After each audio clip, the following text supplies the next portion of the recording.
Morning, YouTube. All right.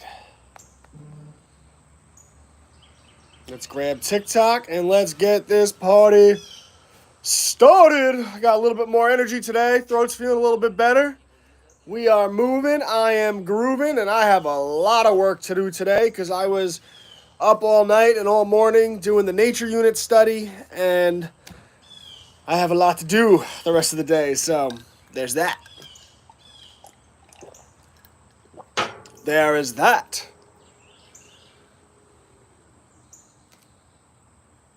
All right, let's go. Let's go live. Let's go live, TikTok. Let's go live, TikTok. Let's call this Homeschool and Homestead.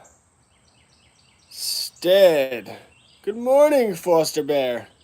From the garden. Right in line with the topic of the day.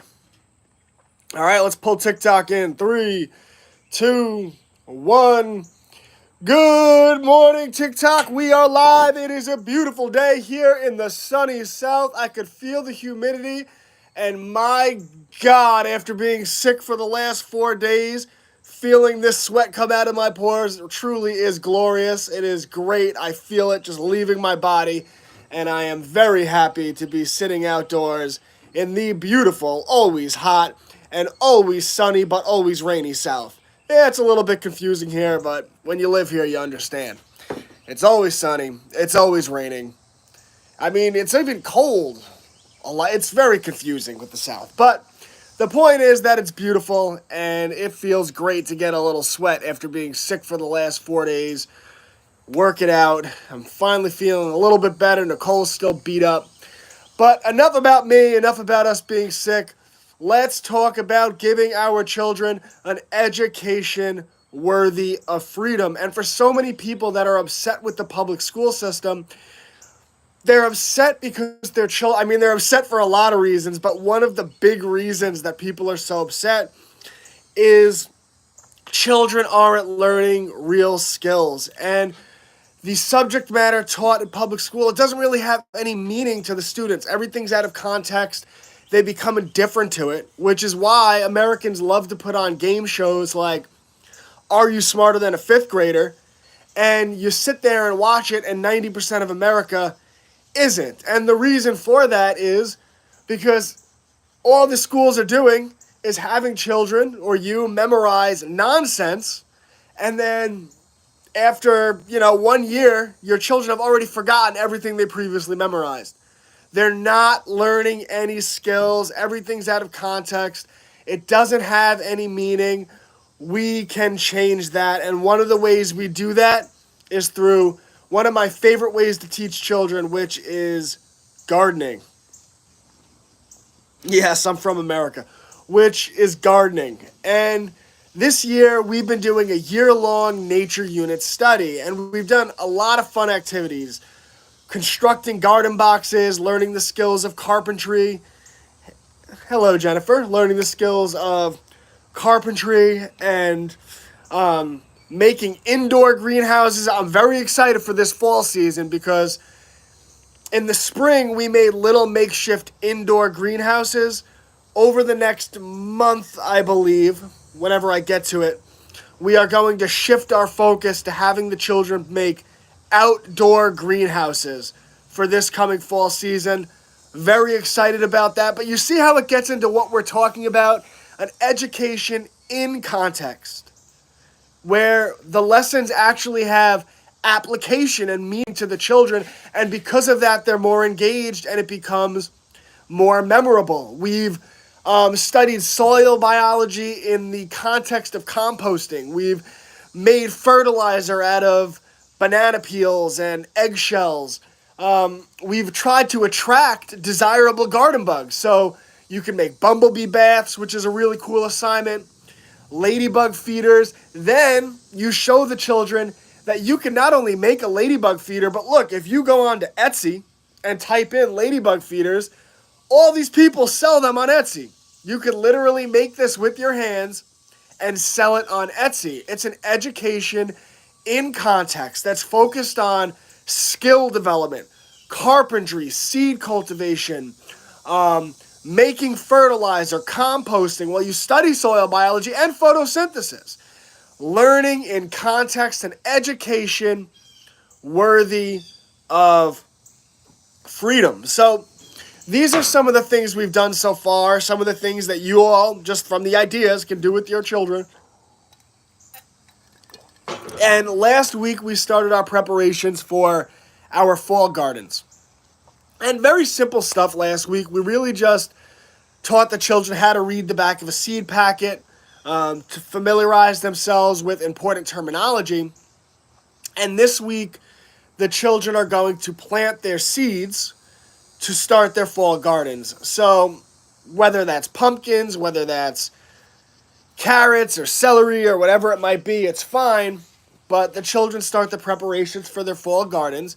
And one of the things that we're doing this week, and it was my wife's idea, is a really cool idea, is to actually have them do the math to determine if they have enough time to plant, grow, and harvest whatever crop they want to plant before the first winter frost.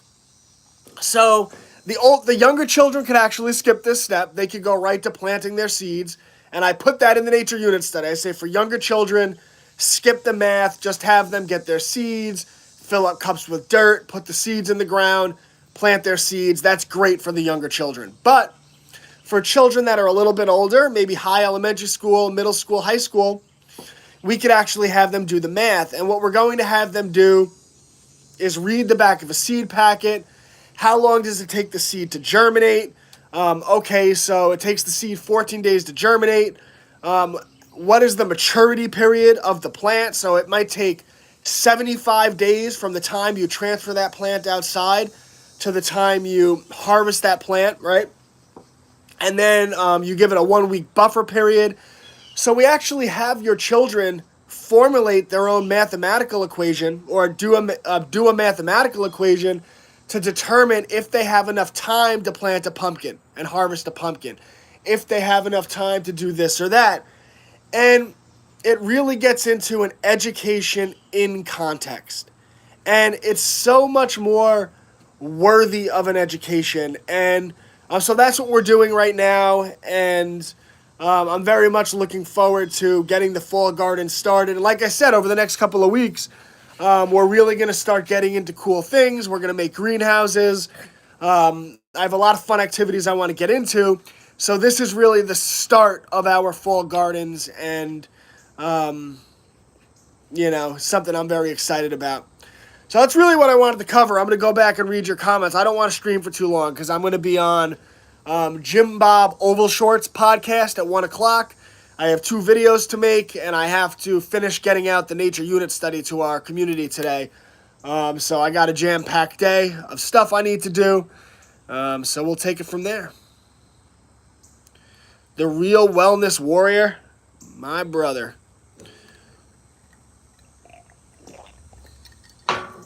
Hey, Smarty Bear.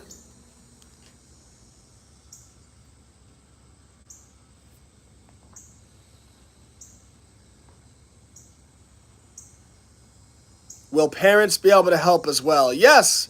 For our year-long nature unit study, really, it's supposed to be a whole family. So your parents, the children, everyone's supposed to be involved with that. And it's all about learning through hands-on activities and actually doing things in the real world, which is the best way for children to learn.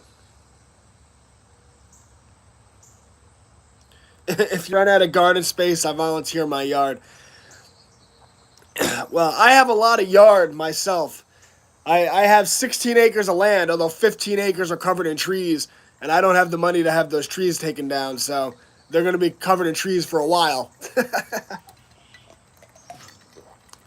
And I don't do debt. But in time, I'll clear most of those 15 acres. I want to keep some woods, but pretty cool. I can feel the sickness sweating out of me. It's so nice. It is nice. It is nice to beat it back like a drum. So that's really what I wanted to cover. That's what we have going with the nature unit studies. And I've really pinpointed my focus, and I've gotten to the point now where we've grown Homeschools Connected enough where curriculum development is my primary objective. Like, I don't even have to do as much these days with the marketing, where like I'm making the TikTok videos and because I've really been at a frantic pace. Like, I've been making 2 TikTok videos a day for like the last 6 months. And I've been doing one video that's just like strictly education based and one video that is just gravy. Like, this is how the world works. Look at this corruption, blah, blah, blah. Because unfortunately, my pointing out corruption stuff like gets more traction and whatnot. Like, people love that. If I came on here and started just talking about like corruption and how the world works and gravy, like, we'd probably have 50 listeners right now. Because people are like, oh yeah, the gravy, like, but like the stuff people should really care about is my education stuff. So like I have to balance that because I bring people in with the gravy. But I've really been able to turn my focus now because we have enough members where I can really focus on curriculum development. And that's why like you guys in the community have seen, I mean, we're getting science curriculums out every week. We're getting STEM curriculum out every week. Construction curriculum out every week. I'm making new games. Like, we're doing math stuff. Like, we are banging out curriculum now. And this was a point I wanted to get to. And I'm so enthusiastic about where we're going. Wait, there is food in this party? I missed the gravy. The gravy! Come on, the gravy. You know the gravy, Marine. You know the gravy. I got to start talking about history. Then I got to get into the new world. You know what? They like to have order through disorder. I actually, I wanted to talk about something for the community because Nicole pointed this out to me this morning, that our community has been a nice outlet for a lot of people that, excuse me, still battling that sickness, for a lot of people that have woken up to the world and they've realized that a lot of what goes on in the world is fraudulent or a lie. A lot of the things that I really educate children on, right? That institutions are inherently corruptible because they can be leveraged through finances, which is why everything I do in terms of like the history stuff, the courses I teach, the medical industrial complex, I'm putting together a unit study on that right now, which is phenomenal. But everything I do with that is really centered on teaching kids how to track money and how to track people. Because ultimately, people are like, oh, it's this, it's this, it's that.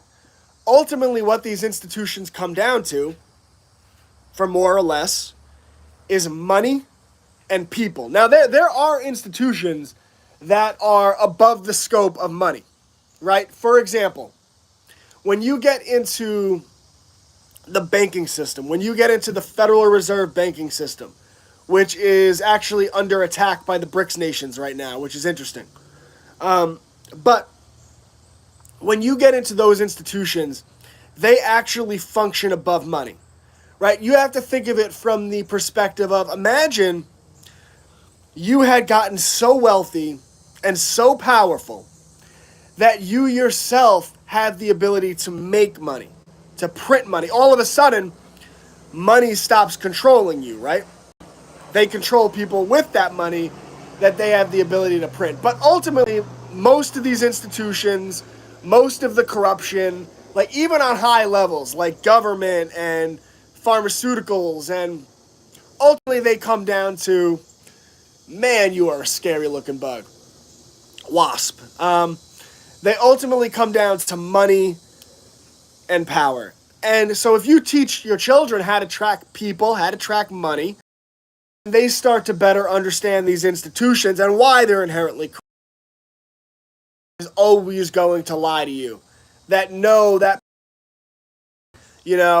is not giving it to you straight, right? Like, a lot of people on the right wing, you're like, Tucker Carlson. And I'm like, listen, I like some of the things the guy says, but when you understand the nature of the beast, you understand why even a guy like that, even if he's trying to, I don't know if he is or not, but they can't ever really give it to you straight, right? They can't ever really give it to you straight because the financial controls, the leverage that money has over them prevents them from doing that. So you teach your children how to track the money, how to track the people, how to get back to the primary documents, how to get back to first-hand testimony, and they start to understand the world better, right? But, so Nicole pointed out that there's a lot of people in our community that have woken up to the world, and it's been a really nice outlet for them because I guess in their personal lives, they haven't had people that they could talk to about what they know. Like, oh, I woke up and I found this out, or I found that out. And, like, they're still in that phase of when you wake up where you're like, you think you have to tell everybody how the world works. Like, you guys know from me, like, this is my microphone. Like, I talk about my beliefs, you know? This is my microphone. I'm going to talk about what I believe in. But, like, when I'm out in the world, like, when I'm at social gatherings, I'm not like, oh, do you know about the Federal Reserve Bank? I'm not like, oh, that Big Bang Theory, it's nonsense, huh? Like, I don't do any of that. I have regular conversations about the regular world, and if someone brings this stuff up to me, I'll start to see where they're going with it. And I'll actually just gauge their level of consciousness, and I meet them at their level of consciousness. And, like, I might drop one little seed just beyond their level of consciousness, and then I just leave it. I was having a conversation with someone. I have to be very careful how I talk about this.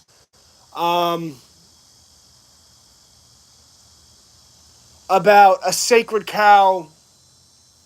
I don't know, a sacred cow from one of the big world wars, right? And, like, why some of the official narrative around that stuff isn't accurate.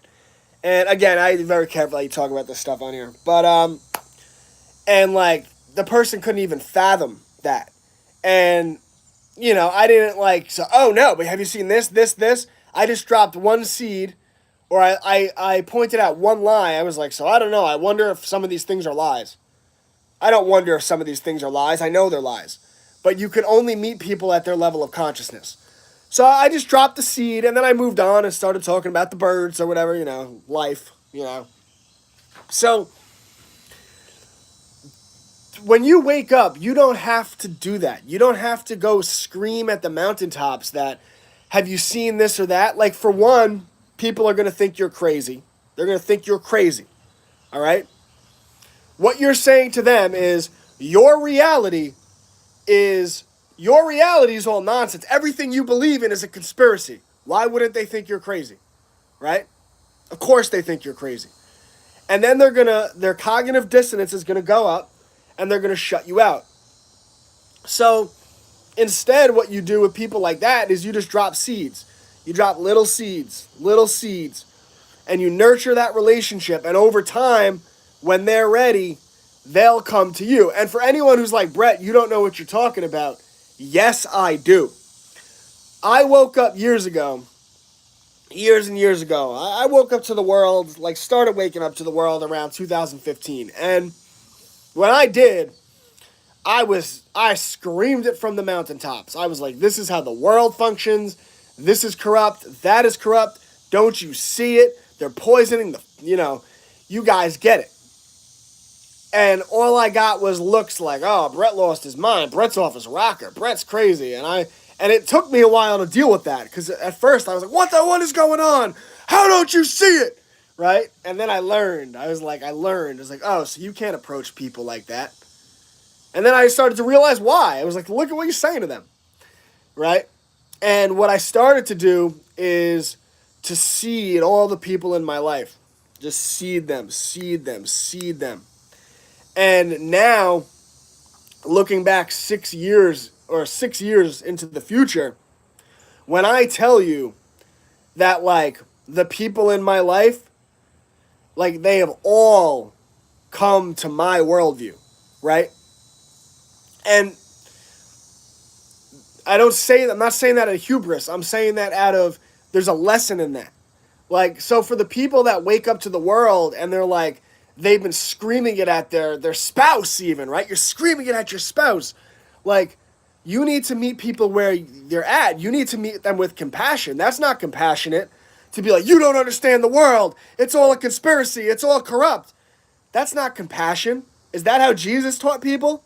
That's not how Jesus spoke in parables. He spoke in stories. Why? Because you could only meet people where they're at. Right? These are, your frequency is your depth of understanding of the world. But in order to get someone to your frequency, you have to first go down to their vibration. And you have to meet them at their vibration.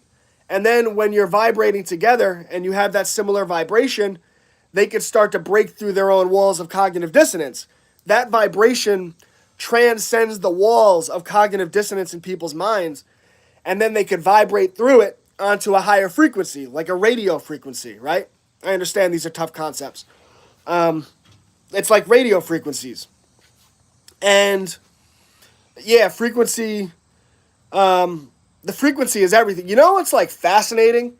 All right, I've never heard anyone talk about this, and maybe because it's like, talk about vibrations and frequency, because it just sounds so crazy. Like, but you see what the guy did, and he's not crazy. I actually believe every word he wrote. Every word he wrote. So, one of the historical figures that I find to be fascinating is Nikola Tesla. Now, for those of you not familiar with Tesla, put it this way.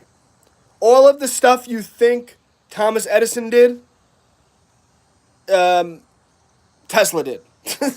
Edison had the money, and he stole a lot of Tesla's work. But Tesla was incredible. He was an incredible inventor. He made the alternating current of electricity. He's the reason we have electricity. He had devices, allegedly could it be, so that we could have all, I don't want to be careful what you say, but you know how some people are like, we need free energy. Well, you know, maybe there's powers that be that don't actually want you to have that. I don't know. Maybe could it be, allegedly, I digress, right? Well, I read the autobiography of Tesla. I said, what did the man say? What did the man say? So I read his autobiography. He wrote an autobiography. And he talks about his childhood. Now, you got to understand, like, when I say that this man, in terms of what he invented, there is not one person in modern history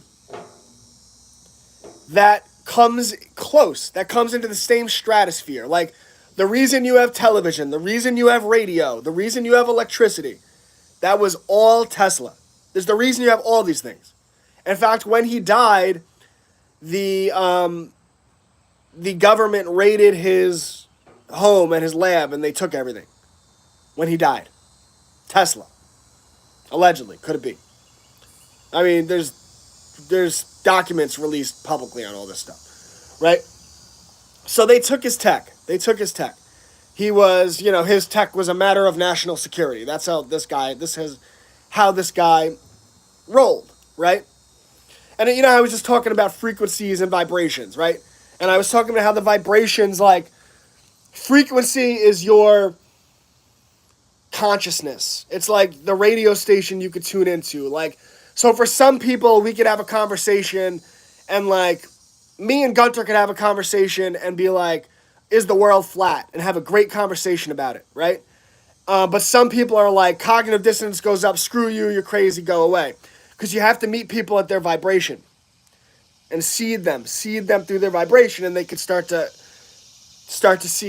have conversations at a higher frequency.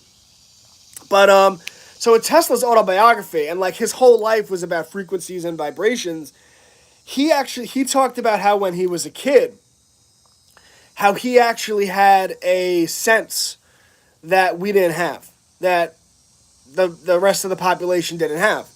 And he said that he could actually, I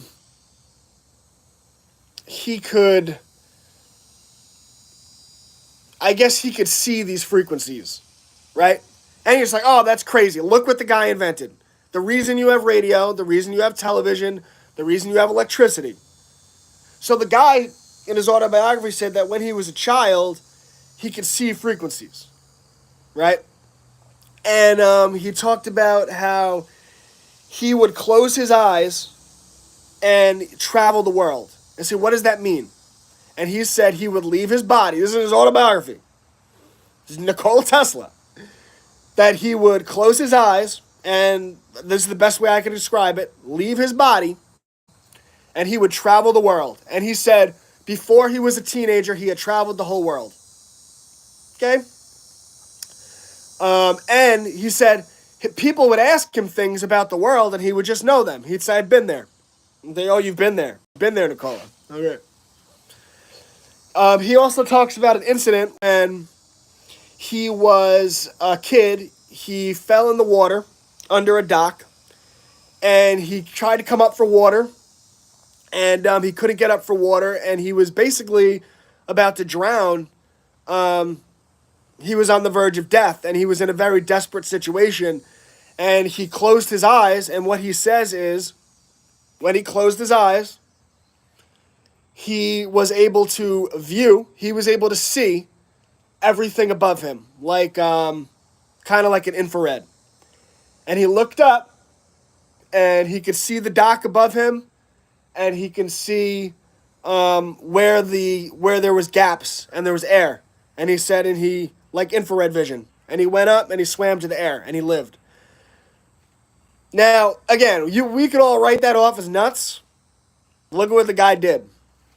So, the world is more complex than, and by the way, like all this vibration frequency stuff, you can look into it. This is all military studies. The entire world is vibration and frequency. The entire world. And Tesla said that he could see it. He had a sixth sense. And that's why, like he said, his inventions, he would see his inventions before he made them. He would just have visions, and then he would just make these crazy inventions. And he said he had a sense that we didn't have. So I don't know. I just find that stuff very interesting. But for the people that have woken up to the world and stuff, or like you think you're waking up to the world and whatnot, you can't come out and just bombard. Like I do this because this is my microphone. People are here because they like to hear my opinion on stuff, because they've identified me as being a relatively intelligent, awake person, right?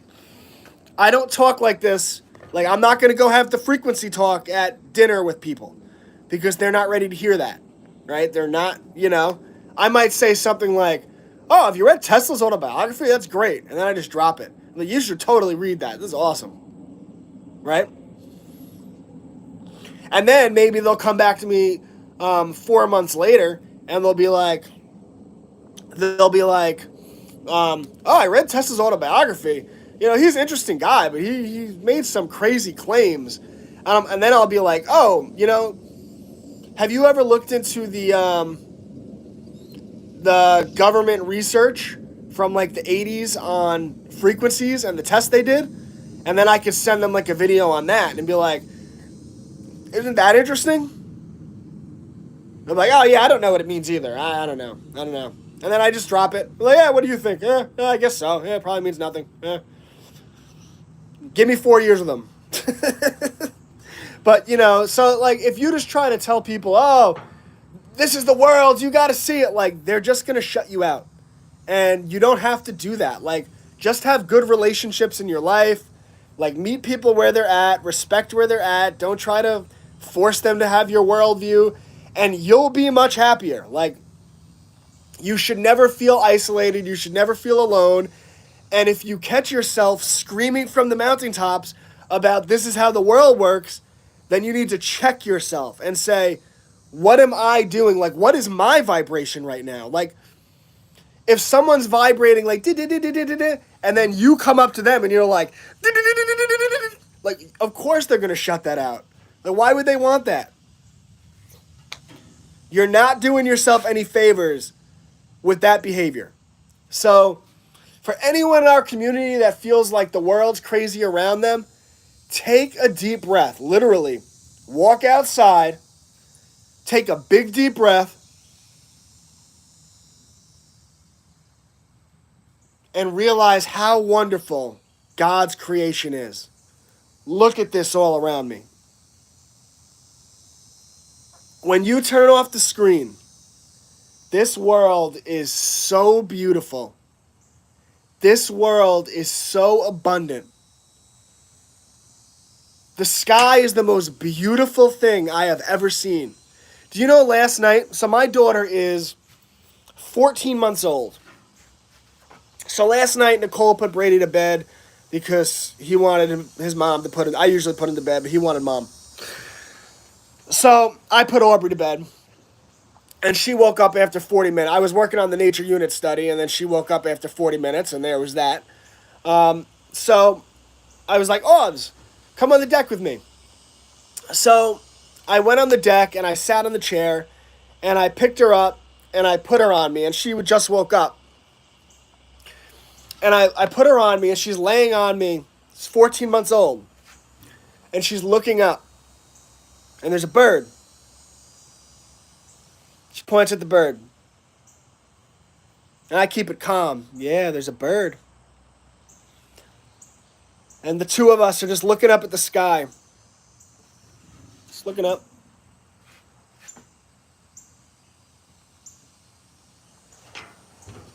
For 45 straight minutes. 45 straight minutes. 14 months old. Looking up at the sky. Bird watching. And by the way, I am about to get very into bird watching because as a daddy, it was just a very special moment for me. My girl with me, timeless. Time doesn't exist, right? You're just in that moment. There's no horror. My daughter's not worried about what the mainstream media is saying.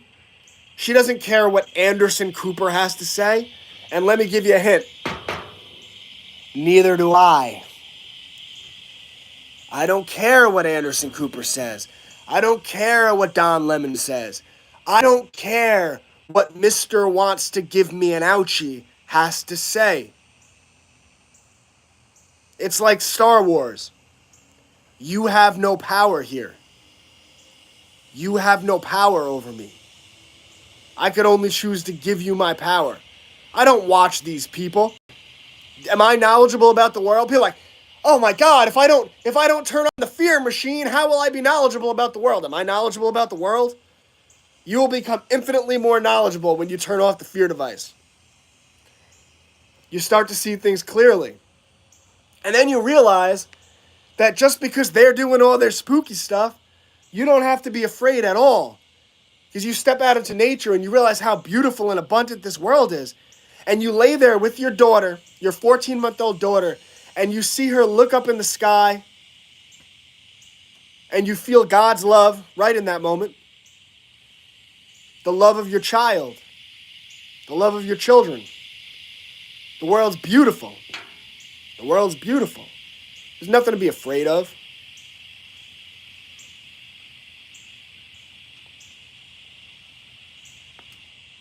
Jay-Z said in one of his songs that if fear is your only God, then getting you to fear me is my only job. That's what the screen's job is. If fear is your God, getting you to fear them is their only job. The last 3 years, that's it. It was a play on people's fear response. They moved into the low vibration, animalistic nature of humanity and said, we're going to put them in a situation that is scary. And they played on everyone's fear response. What's your fight What's your flight? Well, of course, the real way to win was to say, I'm not going to play your game. I'm going to go play Netty games and play your own game. By the way, for anyone not familiar, if you go to nettygames.com, they are a truly based and red-pilled game. They're here in the chat. I'm not an affiliate. I'm not sponsored, although Netty Games, I think we should probably work something out because I think you're dope. I think you're awesome. But yeah, Netty Games is super cool. But yeah, don't play their game. Play Netty Games. I love that. Netty Games. You got to do a whole marketing campaign around. Man, you got to just hire me as a marketing consult. Don't play their games. Play Netty Games. That is a based marketing campaign. Like, show like the mainstream media doing nonsense, and then just like, don't play their games. Play Netty Games. Like, oh, like you could take clips of Mr. Wants to give you an ouchie, telling you to do something, and then just cut. Don't play their games, play Netty Games, and then just pop conspiracy theorist game on there. That is based.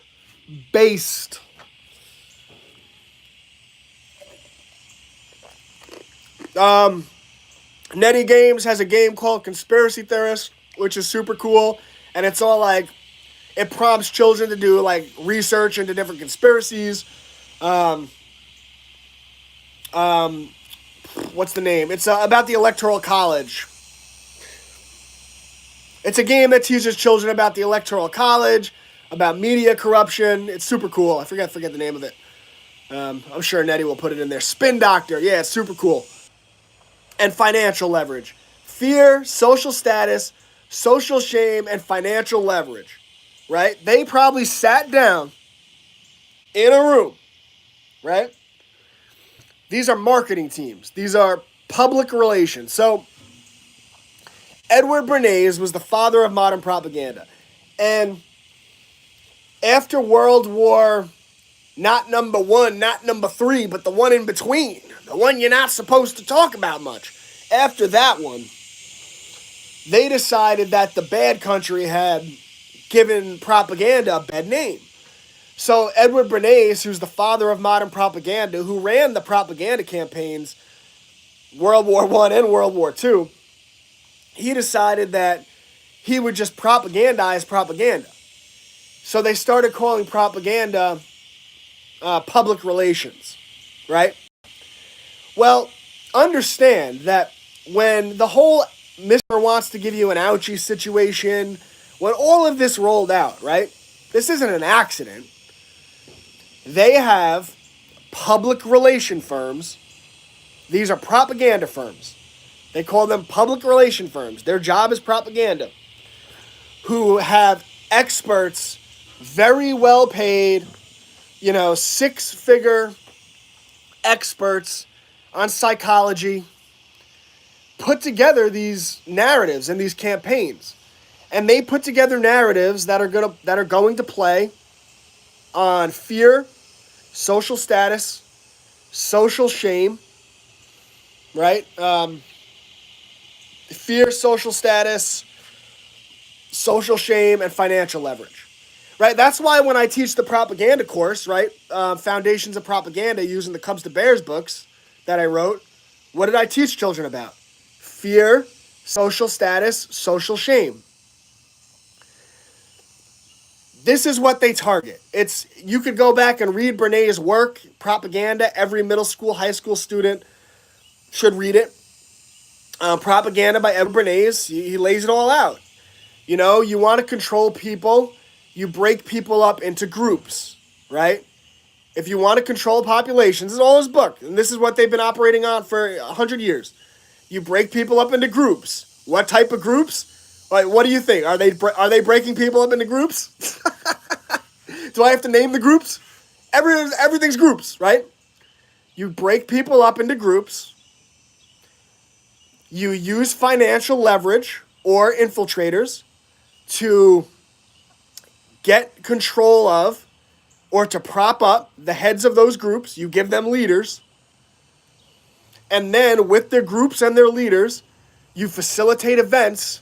And through those events, you can get large segments of the population to react in very predictable ways. And then what you do is you set up the events so that these segments of the population will react in ways that are predictable in complete opposition to one another. This is called divide and conquer. And you get them into divide and conquer, into division stances where they're like magnets repelling each other. And you get the population fighting. And then through that, you're able to keep them focused on whatever you want them focused on. And you're able to push through whatever legislation you want to push through. This is social engineering 101. It's very complex. Or it's very complex in its simplicity. Or is it very simple? It's very complex in its simplicity. It is complex, but it's simple. And most of the population doesn't understand it. They have no idea what's going on around them. I consider myself probably in the upper 1% of people that understand social engineering. There are a lot of people that understand it better than me. Very smart people. Like Owen Benjamin. Owen Benjamin has a tremendous understanding of social engineering. Tremendous understanding.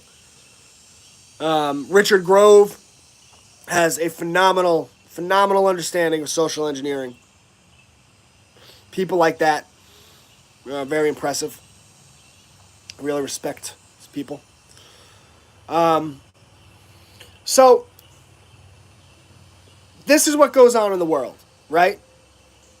Everything, we're all being targeted all the time. So if you catch yourself in that state of screaming at the mountaintops, in a hectic state, in a fear state, in a why isn't everyone relating to me state, this is why. But you're not really awake if you haven't realized you need to take a step back. You need to take a big mother trucking breath. Go outside, smell the nature, look at your children, see how beautiful they are, turn off the screens, focus on building relationships, not trying to get everyone to think what you think, and you will be much happier, and you will get them to come around, but it's going to take time. You got to seed it. So I hope this talk helps any of those members of our community that maybe have been going through that type of stuff in your personal life. And, that's my advice on that. Your content has been so helpful. Well, thank you, and glad to have you here. So every day I wake up and I ask myself, the first thing I ask myself is, how can I provide more value to my community? And later today, I'll be publishing the Nature Unit Study. Guys, for the Nature Unit Study this week, if you have younger children, just do the seed planting part of it. You don't have to go crazy. For middle school, high school students, I put some mathematics in there that I think would be good for them to do. So it really is about mathematics this week. We're planting seeds for the fall gardens. But for the younger kids, just plant the seeds and don't worry about the math. I mean, you can, simplify it and do some basic math with them, but, don't make them do complex math.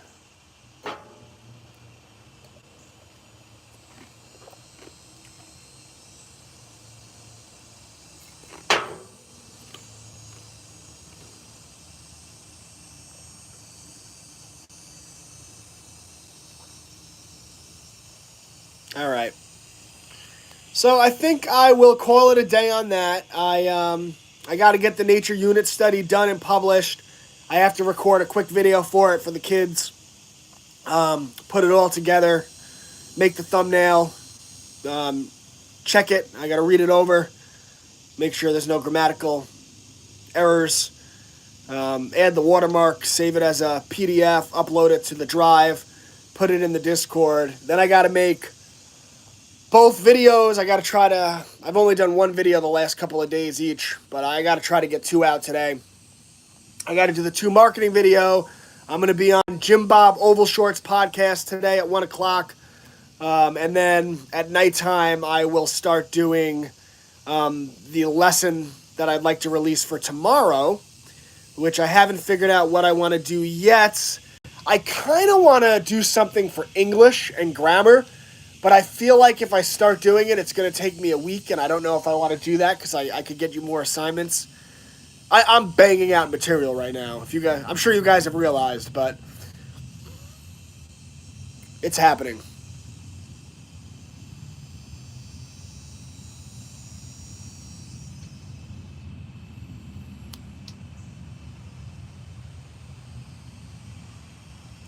For my older kids' math part, are they going to study the Fibonacci sequence? Not this week, but I love that as a concept. Maybe we could do something like that. I'll have to improve my own confidence in Fibonacci, in the Fibonacci sequence, before I full out teach a lesson on it. But I would like to understand it at a deeper level. Because, I mean, it's all around us. It's really fascinating, the Fibonacci stuff. It's just everywhere in nature. It's everywhere. So we definitely do need to teach the kids about it. I mean, nature is... That's why I wanted to do the year-long nature unit study this year, because all the truths in the world can be found in nature. That's why, like, I laugh. I mean, I don't mean this in a disrespectful way, but, like, I laugh at some of these churchians who are like, I grew up atheist agnostic, because I went to this Catholic church in New York, and it was like, first of all, they never talked about the Bible, and, like, we went there, and they just, like, we sing songs, like Ace Ventura making fun of it. Alrighty then. And you're a kid, and you're like, this is so boring, and it has no meaning. Alrighty then. Right? It's like, you should see the church I go to now. It's the best church ever. I love it. Like, the pastor, he gets so deep into, like, every line of the Bible every week, like, really studying the Bible, and just really cool with that stuff, like, actually addressing the hard issues that these churches cuck and they don't want to address, but they're churches and they should. Like, I like my pastor. And, but anyway, that's neither here nor there. I'm getting off track. My point is, like, even with that, like, but these people like, God's in the church. Like, man, if you want to connect with God, you got to connect with nature. You got to get into nature. Like, this all around you, this is engineering on a scale that people can't fathom. I mean, humanity can't even replicate a seed. They can't even replicate a seed. A little seed. Like, this is engineering on a God level. Like that, and that's why I like science, because it's like to study what this is. Like, what is this around us? What is the sky? What is the moon? What are the stars? What is nature? We should all spend more time doing that. My melodramatic ending. All right, www.classicallearner.com, Homeschool's connected. Promo code FREEDOM, it's $10 a month, all lowercase on the Freedom. You get access to all of the curriculum I put out, our science curriculum, our STEM curriculum, our construction curriculum, all of the specialized unit studies that I've been putting out, the medical industrial complex study I'm working on right now, courses I teach, Bill of Rights, American Revolution, Media Industrial Complex, the course on propaganda, teaching the Cubs to Bears children book series, our Pen Pal program, our state groups, our community, which is the best on the internet.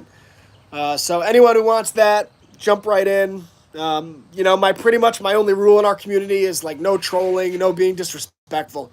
Just, we're a good community. So anyway, this has been lots of fun, but I do have to run. I have a lot of stuff I need to get done. I can't stop rhyming with excellent timing. All right. I'm just going to drink this now at the behest of Melissa, and I will count to 10.